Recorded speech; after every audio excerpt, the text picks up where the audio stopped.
Okay. Good evening. We are going to look at chapter 8.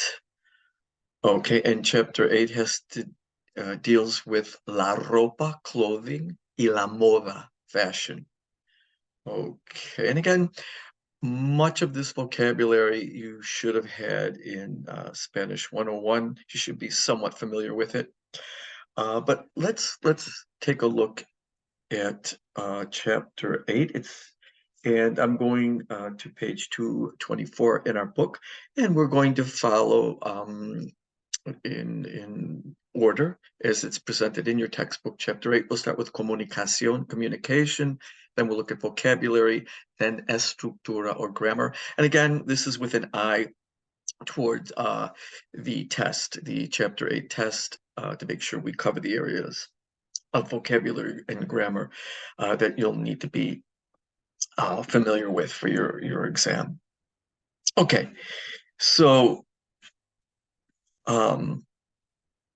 let's take a look here. Move on. Okay. Give me a second. Okay, so we should be in page 222. Give me a second here. Bring me a little okay. And make sure. Okay, we want to go chronologically. So here we are with comunicación, page 224. And again, comunicación deals with special ways of speaking or expressing things in Spanish. These are areas they decide that are important, and they may be important. So they will be on your chapter test. So let's see, what is it that they want us to be able to do? Well, they want us to be able to express that something is awesome, and maybe even in a slang way. So they give us various ways to say something is great or it's really awesome.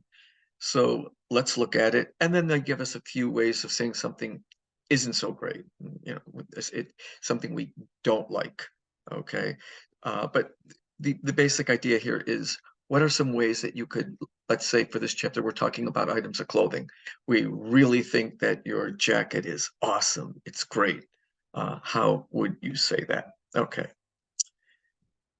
So let's take a look and go down a bit. And here is a little box. Often in your boxes, everything is summed up. And so take a look at this here, and let me see. This is on page 224. Okay.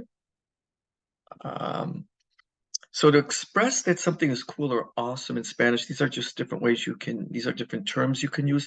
Some of these I never use, and it just depends on where you speak Spanish, where you're living. Some you'll hear more than others. So these are all positive things. Que bárbaro, how incredible, literally how barbarous, but it's actually a compliment. Okay, look at that car, que bárbaro. And notice that some of these are adjectives, and so they have to agree in gender and number with what they refer to. If I said, oh, look at your camisa, que bárbara, but look at your car, que bárbaro. Again, the adjective has to agree in gender and number with the noun that it refers to. All right. Let's see. So again, here's some of the phrases and where they're used. Brutal, que brutal. Again, it means brutal, but again, if you're talking about someone's car or a piece of furniture or something, and you think it's really impressive, in Puerto Rico, you might say que brutal. Chévere, you hear a lot. How great, how fine, how nice.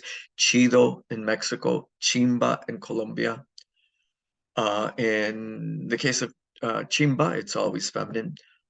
In the Dominican Republic, Spain, chulo. Estupendo, stupendous. Look at my jacket. Que estupenda. Chaqueta, qué estupenda. Fenomenal. Again, how awesome. Guay in Spain. In Mexico, they use padre, que padre. In Costa Rica, they won't say que pura vida, they'll just say pura vida. Look at my jacket, pura vida. Like, wow, how awesome. And now, what does it really mean? Pure life. But in Costa Rica, only this phrase is used a lot to express that you're in awe of something. Okay. Let's see. And they give you some examples here. And again, you can play these, listen to the Spanish, listen to how they're delivered. But they give you some real life examples where you might use some of these phrases. So somebody might say, Mira, compré un teléfono nuevo. Look, I just bought a new phone. And then your friend might say to you, oh, how awesome. Que chévere, que chido, que chulo, que padre, fenomenal. Okay. Now, if something isn't impressive, and you may have a few on your exam where they say, well, you're not impressed with something, how might you say it? How terrible. Well, you might say, que aburrido, how boring, que malo, que pesado. You'll often hear that used, que pesado. Oh, I just had chemistry class. Que pesado, how horrible, how terrible. Or que pésimo. So that there's a few negative responses. But make sure you're familiar with these positive responses and the negative ones as well. All right. Yeah. And here's a little phrase here, las marcas más chéveres. Since we're talking about clothing here, I'm going to give you a little bit of vocab. Marcas are the brands, what brand of clothing, okay? So is it Gap? I don't know. What is the brand, the shoes? Aldo, que marca? And so they're saying, what awesome brands. Chévere, again, means awesome. It's an adjective, so it's got to be made plural. Que marcas más chéveres. What incredible brands. Now, it could be a marca pesada, an obnoxious, a boring brand, or a marca pésima. So again, just to show you there are the negative adjectives. Take a look through these exercises. Okay. These will be on your exam. And so they're going to want you to be able to say, is something awesome? How would you say it? Que padre or que pésimo? Well, if it's something great, you really like it in Mexico, you'd say que padre. If you don't like it, que pésimo. All right. Here's some of this will be on your exam. You should have an idea how to say it. How do you say excuse me? Okay. Con permiso. Con permiso is one way. And they tell you in the box. And let's just take a look here on page 226 again. Make sure you go through the boxes in the various areas because they'll give you some really solid language examples. But so they want us in terms of giving us special ways of speaking and Spanish, they want you to be able to say, excuse me. So we have con permiso. And they do tell us here in the box, while many of these phrases above mean, excuse me, con permiso is generally used when entering or leaving a room, to get up and leave the table, maybe to walk by somebody. You say con permiso, and you would slip by them, just to give you a little bit a clear idea when you might use it. Now, a very common way to say excuse me is disculpar is the verb. And as you know, if you ask somebody to excuse you, you give a command. In English, we only have one U, only one command form. In Spanish, we have three U's, actually four, but we use three of them in this class. The usted you, the tú you, and the plural ustedes you. So you're going to have three ways to say, excuse me. Disculpa is the familiar form. Disculpa tú, disculpe usted, disculpe ustedes. Another way to say excuse me is perdón. Okay. Perdón, necesito pasar. Excuse me, I need to get by you. Or you could say con permiso, necesito pasar. Okay, so we learned the two phrases. There's no conjugations about con permiso or perdón. And then we learned the verb disculpar, and to use that with tú, usted, and ustedes. And there's one more verb you can use for it to excuse, and that is perdonar. Perdonar. And again, it's tú perdona, usted perdone, ustedes perdonen. Okay. And then they give you some more language you might want to use in a social situation. Again, you want to be polite. You want to say, excuse me. And then you might want to say, I'm sorry. I'm sorry. Lo siento. Okay.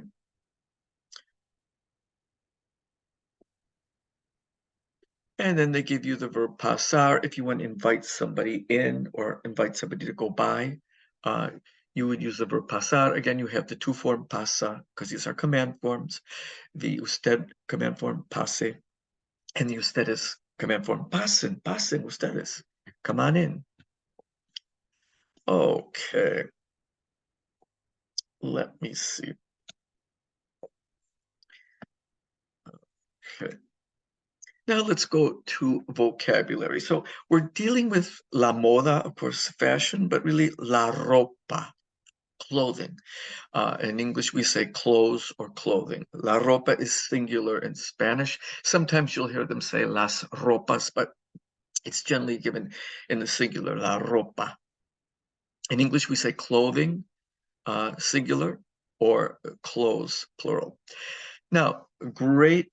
When you're talking about clothes, and you're going to be listening to passages on what people are wearing and purchasing, and you're going to be reading about people purchasing clothing, and you're going to have to understand the clothing terms again. Hopefully, most of you have had a lot of these terms already.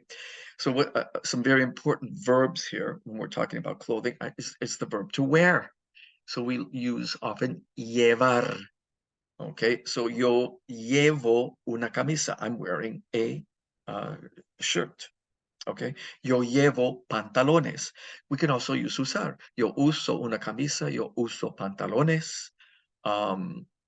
Okay, or I put on clothing. Ponerse, to put on yourself. It's a reflexive verb. Me pongo pantalones. Me pongo la camisa. Ella se pone la camisa. Just good vocabulary and verbs to know. Usar, llevar, to wear. Ponerse is to put on. Vestirse is to get dressed. Me visto. Okay, me visto con mi ropa. I put on my clothing, or just me visto. All right. And let's take, so here, go through these terms. It's up to you to spend time, refamiliarize yourself with the articles of clothing. They will appear on your exam. You're going to get, again, readings, listening sections, and it's pretty simple, pretty straightforward. And so look at what they're asking here. ¿Qué llevas? Llevas is in the two form, so it's asking the person, what are you wearing? Or what do you wear? ¿Qué llevas? ¿Qué usas? Okay. Okay. ¿Qué te pones? What are you putting on? Okay. All right. And so luce perfecto. Luce is to look like, it looks perfect for your entrevista de trabajo, for your job interview. All right. And here it says La Última Moda, the latest fashion for niños, children, and young people. But take a look at these terms, okay? La camisa is the shirt. La corbata is the tie, all right? El vestido, dress. Suéter, sandalias, okay? Los tenis are your sneakers. El bolso, the purse. El pantalón, or los pantalones. Okay, so here, traje. A traje is a suit. Okay, so go through, here are your underwear, a ropa interior y pijama. All right, just collar is your necklace, jewelry, el anillo, ring. pendientes, or los aretes are your earrings. So take a look at this. Let's see. La pulsera, your bracelet. El gorro, the cap. Okay, guantes or gloves. Just familiarize yourself with this vocabulary. And they also introduce the colors here that we've had before. So you might want to say a red dress, un vestido rojo. Okay, una camisa roja. Remember, your colors are adjectives. As adjectives, they have to agree in gender and number with the nouns they refer to. So there's 4 ways to say red, right? Una camisa roja, that's the feminine form. Uh, Another one might be, let's say, I'm trying to we could say okay, las chaquetas rojas, there it's a feminine in plural with an s ending. Okay, el zapato rojo, now I've got the masculine form, y los zapatos rojos. So you do have to tweak the colors, particularly when the colors end in o. Okay, they're going to have 4 ways to state them. Colors that end in a consonant or an e, there's only 2 ways, singular or plural. All right. We've gone through that in Spanish 101, but it's not super important, but it's something you should be aware of. Okay. ¿Qué ropa llevas hoy? Question you should understand if someone's is making a discussion or listening to a narration and someone's talking about the clothing they're wearing today, you should be able to understand it and answer questions on such a passage. Okay. So here's somebody talking about things that they are wearing. Again, you can go through this and re-familiarize yourself with the clothing items. And here's the verb llevar. Again, is often meant to use to wear, but it also has another meaning in Spanish, to carry. That's what they're telling you. And they're also talking to you about the verb usar, which I already pointed out, can also be used as the verb to wear, but it also means to use. Okay. Let me see. Okay. Give me okay. On page 231, they talk about el cuerpo humano, the human body, and they're just giving you the parts of the body. And you might want to know possibly what articles of clothing are associated with certain parts of the body. So la mano, you would use gloves. For the hand, you would use gloves. El guante, los guantes. Okay, la cara is the face. Cabeza might be a hat, sombrero. Okay. But they do give you the body parts. You may want to look through those briefly, although that is not the main theme of this chapter. Now, this is very important in vocabulario. This section, this particular box on page 332, please look at it. You're going to, again, have readings. You're going to have some narrations, and people are going to talk about the clothing that they or someone else are wearing and how it fits them. Okay. And it's just vocabulary you would use when talking about picking out clothes, trying them on, how they fit. So let's take a look. Expressing how clothing fits. The verb to try on something, it's reflexive. You try it on yourself. So it's probarse, and it's a stem changer. The O goes to UE. Me pruebo. Okay, to talk about how clothing fits, use the verb. Okay, so to try on clothing is probarse. Me pruebo la chaqueta. I'm trying on the jacket. But now, when you want to tell how it fits, it's too small, or it fits too small, or it fits me too tightly. Okay, how does it fit you? It's too tight. They would use the verb quedar. And quedar itself means to remain. So literally you're asking, how does the article of clothing, how does it remain to you? Literally is what you're using.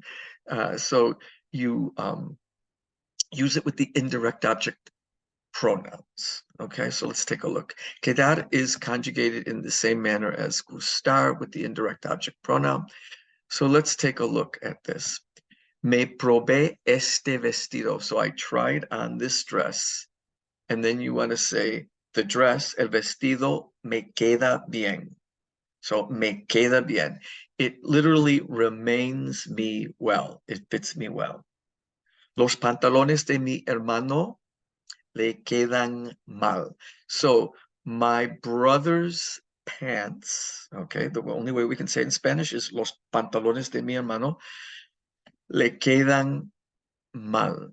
So literally they remain to him, le. Use indirect object pronouns.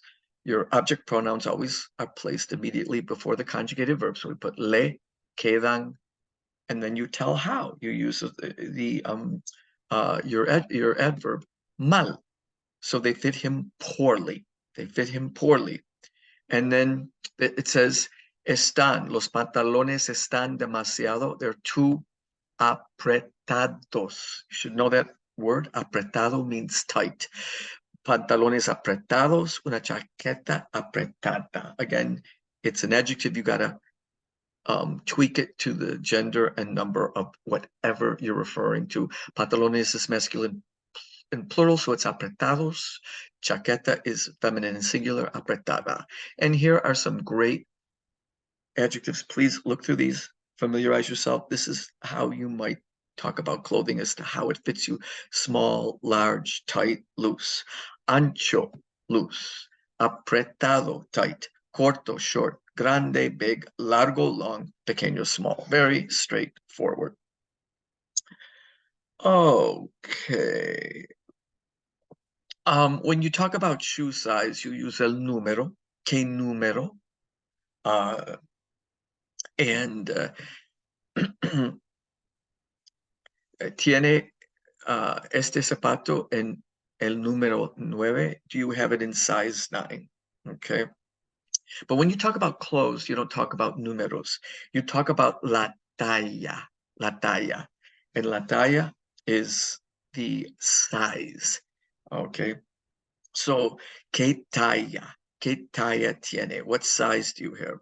So let's take a look. Now, this is using talla.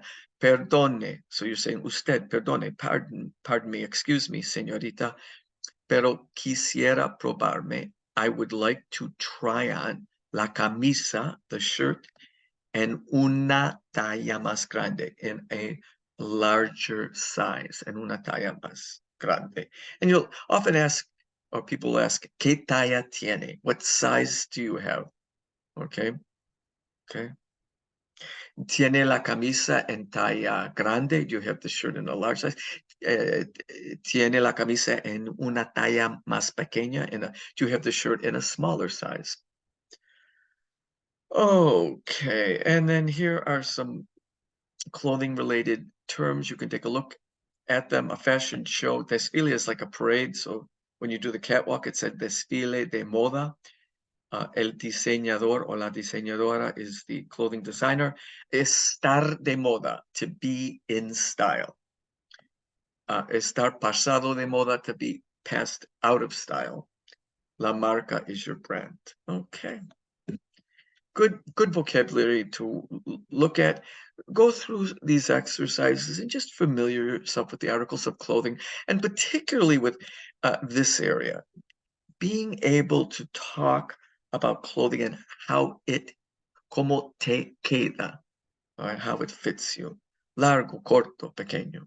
Okay, let's see.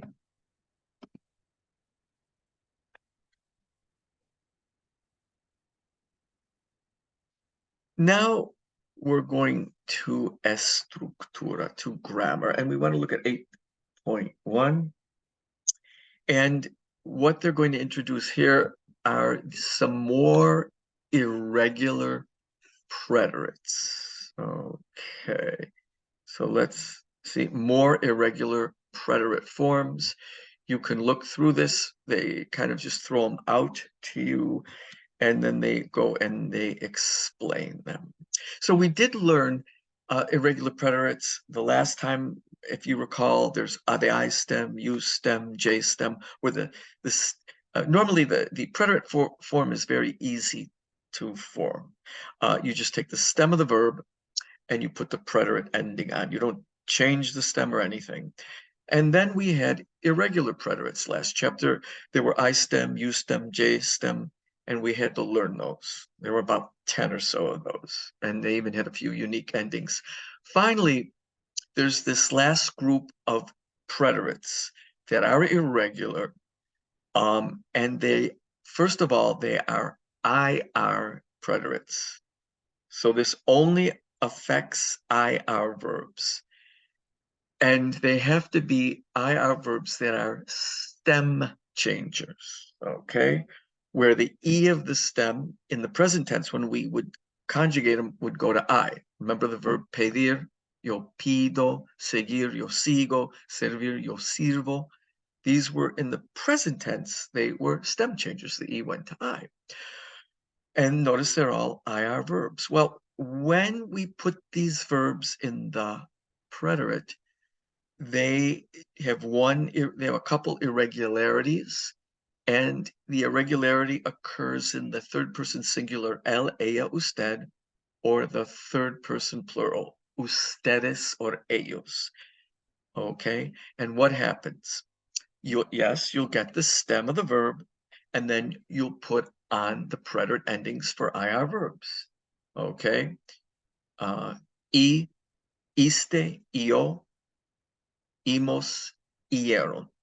That we know. But for these verbs, the L and the eos form, there's going to be a change in the actual stem.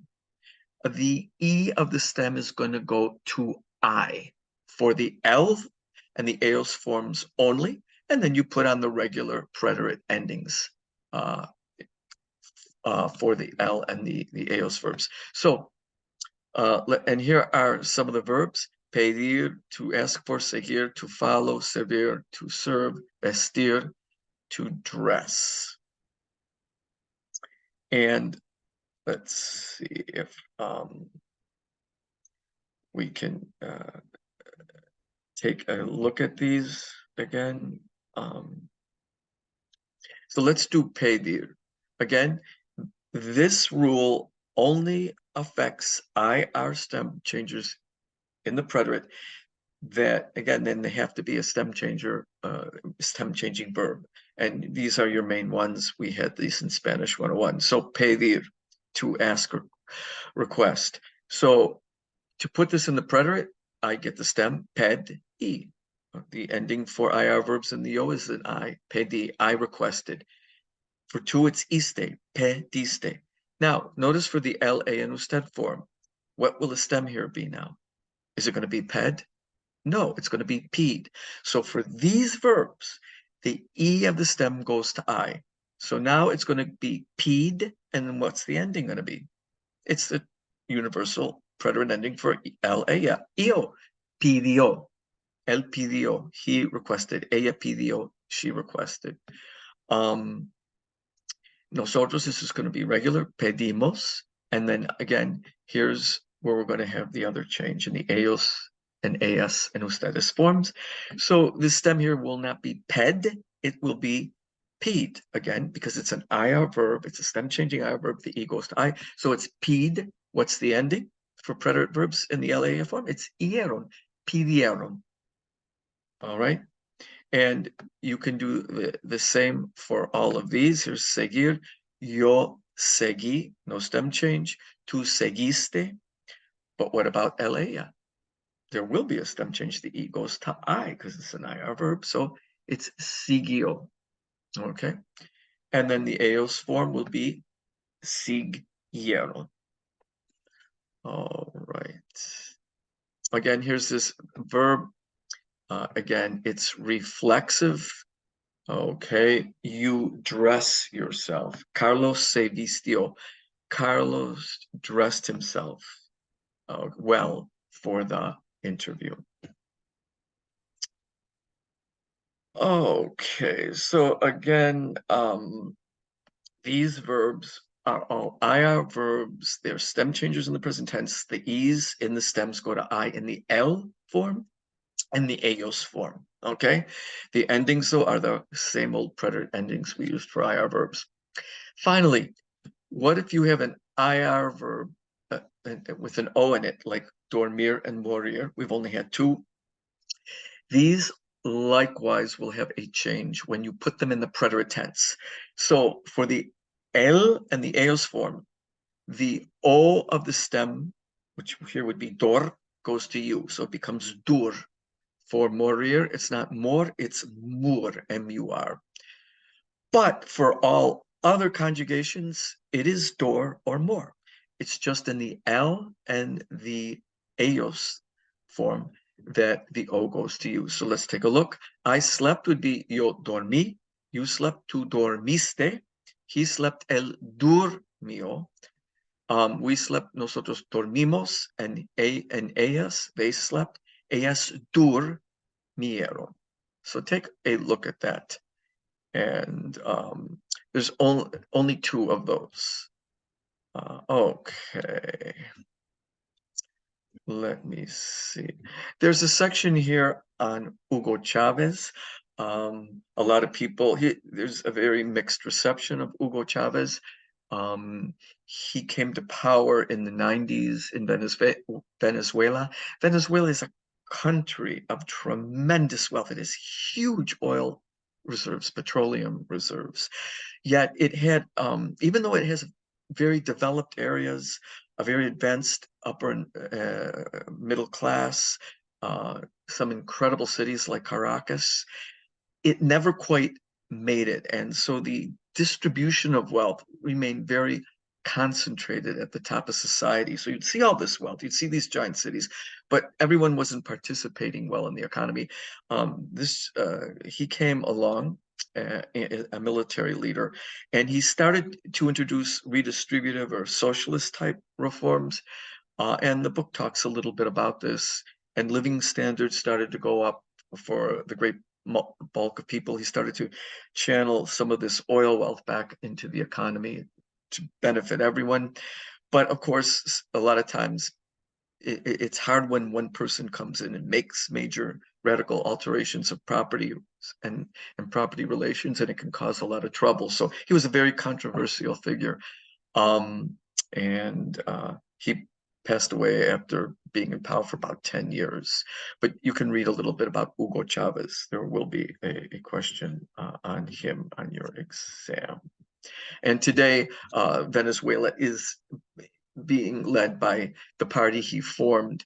Nicolas Maduro followed him after his death and has that same socialist predisposition towards the economy, which has caused a lot of issues in Venezuela. Okay, let's move on. Okay.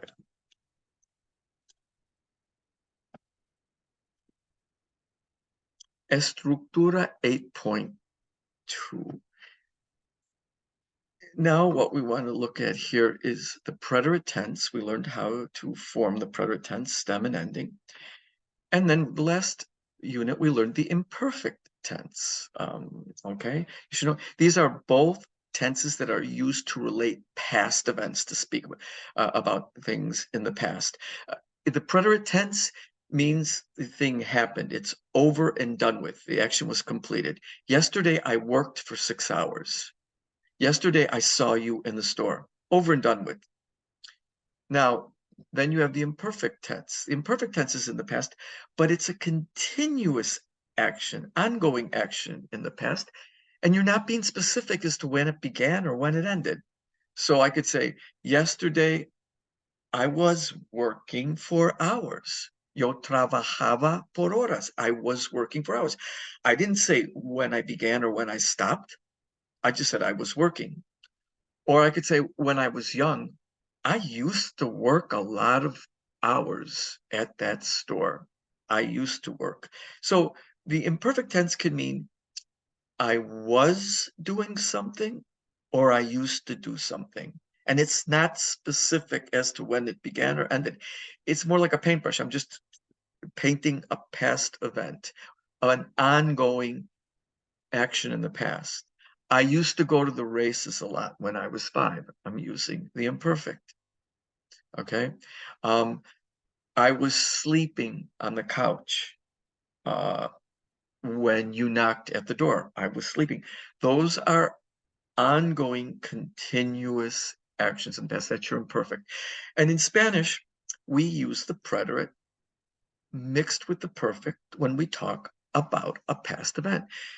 And they want you to be able to do the same. So on your exam, you're going to be given sentences with the verbs, and they're going to ask you, put the verb in the right past tense. You put it in the preterite or put it in the imperfect, depending upon the meaning you want to convey. So let's just move forward here a little bit. You can go through some of these examples they give you here. And let's go right to actividades analíticas and look through this, because there's a lot here, and it will explain things to you. But let's take a look. One, you've seen the imperfect tense used to portray an event as happening over a period of time where the exact starting and ending points don't matter. So look, Javier tenía una relación con Penelope. Javier was having a relationship with Penelope. We didn't say when it started or that it ended. We're just describing. We're painting a picture of an ongoing, continuous action in the past. You've seen that the preterite tense, in contrast, is used to portray an event that has been completed at a specific point in time. So Javier salió en esa película en 2007. So Javier came out or appeared in the picture in 2007. We're saying exactly the year that he came out, so we use the preterite. Okay. These same basic principles apply when the two tenses are used in the same sentence. Okay. Javier ya tenía una relación con Penelope. So Javier already was having a relationship with Penelope cuando salió en esa película. So notice what was going on in the past. While he was having the relationship with Penelope, we put that in the imperfect because we're painting something that's an ongoing action. We don't care when it began or ended. But he had the relationship when he came out or appeared in the movie. So now that's an interrupting event. He appeared in the movie. So here we want to be specific. We want to show when the action was completed. So here the action's been completed. So the ongoing action is not completed. He's just having a relationship, but his coming out or appearing is a completed action. So we put that in the preterite. All right, so take a look here at the explanation of, again, it's not that deep. Just go through it a little bit when you use the imperfect and when you use the preterite. Again, the imperfect, when we translate it into English, means was or were. Singing, was or were eating, was or were living, or used to live, used to sing. It's an ongoing action in the past that has no beginning or end. Okay? And then the preterite is just, it's over and done with. It's a completed action in the past. So let's take a look at some of these sentences. Enrique buscaba una camisa en la tienda cuando María Elena lo vio. So what? Enrique was looking for a shirt in the store. He was looking for a shirt. It was an ongoing action. So we put it in the imperfect. Now we have a interrupting or a punctuating event when Maria saw him. Okay, that's completed. She saw him. So you put ver in the preterite, cuando ella lo vio, when she saw him. Again, so your interrupting event is put in the preterite, provided that it's completed. In here, it's completed. The buscaba is not completed. He's still looking. Okay, cuando Pilar vivía, when Pilar used to live in Caracas, consiguió su primer trabajo en Zara. Conseguir means to get. She got her first job in the department store, Zara. So she got the job. It's completed, right? We put it in the preterite. It's an interrupting event. Okay. Often the weather, when you're talking about the weather in the past, it's put in the imperfect. Hacía calor aquel día. It was very hot that day. Or aquel año hacía mucho calor. That year it was very hot. It's kind of seen as a continuous action. But let's take a look at this. Let's see. Let's look what they have to say in point 3. When both verbs in a sentence are in the imperfect, it means that the two events happened at the same time or overlapped. So they're simultaneous. They're happening at the same time. That's what it means. So let's take a look. Enrique buscaba una camisa en la tienda. So Enrique was looking for a shirt in the store. Y hablaba con María Elena. And he was speaking, or while he was speaking to Maria Elena. Notice we're not interested when either began or ended. They're just ongoing actions. They are happening simultaneously together, and you use the imperfect. And you'll be asked this on your test. They'll ask you, if the events are happening simultaneously, put them in the imperfect. Okay? These two things are going on. So you need to understand the context, but it's pretty easy. If both events are happening at the same time in the past, put them in the imperfect. Okay, here's another one. Cuando Pilar vivía en Caracas, trabajaba en Zara. Now here we have when Pilar was living in Caracas, she was working, or she used to work at Zara.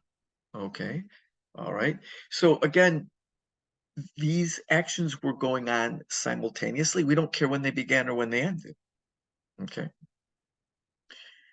All right. Notice in the one above, though, here we use the imperfect with, the preterite. She got a job. It was completed. That's why that's in the preterite there. Here, it's not completed action. It's just saying, and she used to work at Zara. Okay. And again, there's a lot of description here, but let's take a look. Now, what about, so we have the case where both verbs are simultaneous. The action is happening at the same time. We don't care when they began or ended. We use the imperfect. What if both verbs in a sentence are in the preterite? Okay, so if both verbs are in the preterite, that means that they've both been completed, and it usually means they happen consecutively, one after the other. Let's take a look. Enrique buscó una camisa. Enrique looked for a shirt. It's over and done with. He looked for it. Y luego, and there's often a word like luego, and then, or later. And later, he spoke with Maria Elena. Now, these are both completed actions. They're not ongoing, so they're both going to be in the preterite. They follow one consecutively. So if they're consecutive actions, one follows the other, verbs both go in the preterite. If the actions are both going on at the same time and neither one is completed, put them in the imperfect. That's what they're trying to show you. Okay. Now, I would then, let's see. So again, I would look at these final boxes here. And this is on page 241 at the end, just to sum everything up. When do I use the preterite? When do I use the imperfect? So the preterite, to show that the action was completed. Again, Enrique habló con María Elena ayer en la tienda. So what does that say? Enrique spoke with María Elena ayer. Like those words like ayer, anteayer, yesterday, the day before yesterday, el año pasado, last year. It's showing you that at a point in time, the action is completed. If it's completed, over and done with, it's preterite. Angélica fue estudiante en la escuela argentina. Okay, so, and Angelica was a student at the school in 2018. It's over and done with. Imperfect, to show that the action was ongoing. Often the imperfect is used with those phrases, de niño, when I was a child, as a child, cuando yo era niño. De niño, Enrique hablaba mucho con María Elena. As a child, Enrique spoke a lot with Maria Elena. I don't care when it began or when it ended, it was an ongoing action. Angélica era estudiante en la escuela. Angelica was a student in 2018. Okay. Okay. All right. Now, take a look at this last box here again. They'll go into a little more detail as to when to use the perfect and the imperfect. You will have a brief question on your exam on this. So whenever you use the imperfect and the preterite together, what's going on here? The imperfect shows the ongoing action occurring in the background, right? And then the preterite shows interruption, something that happened while the background action was going on. So let's take a look. Enrique buscaba una camisa en la tienda. So Enrique was looking for a shirt in the store. I don't care at what time. It's not over with. It was an ongoing action. It's in the imperfect. Cuando Maria Elena lo vio, when Maria Elena saw him. That is a completed action. It's what they call an interrupting action. The interrupting action is always in the preterite. Cuando Pilar vivía en Caracas, when Pilar was living in Caracas, consiguió su primer trabajo. She got her first job. Was living in Caracas is ongoing. I don't know when it began, when it ended. That's in the imperfect. But she got the job. That means something was completed. Imperfect tense, consiguió. Fuimos a la playa. We went to the beach. Okay. Porque hacía mucho calor, because it was hot out. Again, weather is often given in the imperfect. And fuimos a la playa. It's over and done with. We went to the beach. Now, what if we have the imperfect used twice? Both verbs are in the imperfect. That means that both actions are going, they're not completed, both of the actions are going on simultaneously. So Enrique buscaba una camisa. Enrique was looking for a shirt. Mientras means while, and it's often followed with the imperfect. It's a trigger word for the imperfect. So Enrique buscaba una camisa mientras hablaba con María. So what? He was looking for a shirt while he was speaking with María Elena. Both verbs are in the imperfect because the actions are going on simultaneously. So on your exam, if the actions are going on simultaneously, you're going to put both verbs in the imperfect. If you have a case where one of the exams is going on continuously in the background and there's an interrupting event, you put the continuous action in the imperfect and the interrupting action in the preterite. Now, what about when would you put both actions in the preterite? When both actions have been completed and clearly so, okay? All right, and you usually have words like ayer, luego, más tarde. Let's take a look. Enrique buscó una camisa. Enrique looked for a shirt, and then habló con María Elena, and then he spoke with María Elena. Both actions are done with. They follow each other consecutively, okay? Or one thing after the other. It's not simultaneous, that's imperfect, but when it's one thing following the other, both verbs are in the preterite. You're going to have an example on your exam where you're going to get a question where one action follows the other, follows right after the other. You'll use both verbs in the imperfect. Or if you have both actions going on simultaneously, you're going to put them in the imperfect. Finally, if you have an interrupting action and with an ongoing, the ongoing in the imperfect, the interrupting will be in the preterite. Okay, and so go through some of these examples. I think it's pretty straightforward. And finally, anything else? There's some readings here you can go through. And let's go one more area. One last little area, very small area of grammar. And it's your direct and indirect object pronouns. Okay. So, placement of object pronouns with infinitives.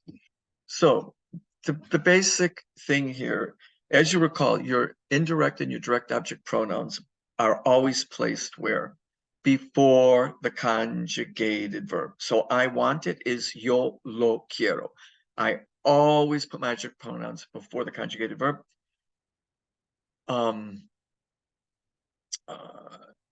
And in your indirect object pronoun, I gave it to him. Yo le di el libro. Okay, so you always put it before. What if you have a verb infinitive? What if you have two verbs going on? Then you get options for placement.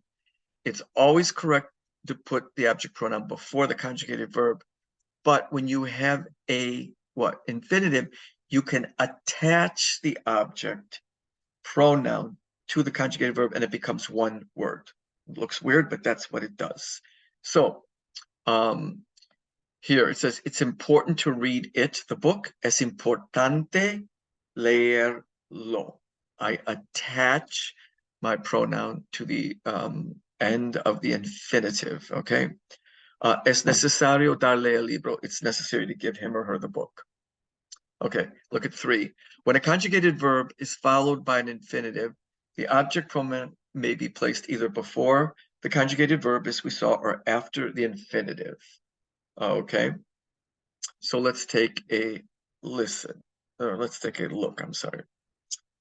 Okay, let's see.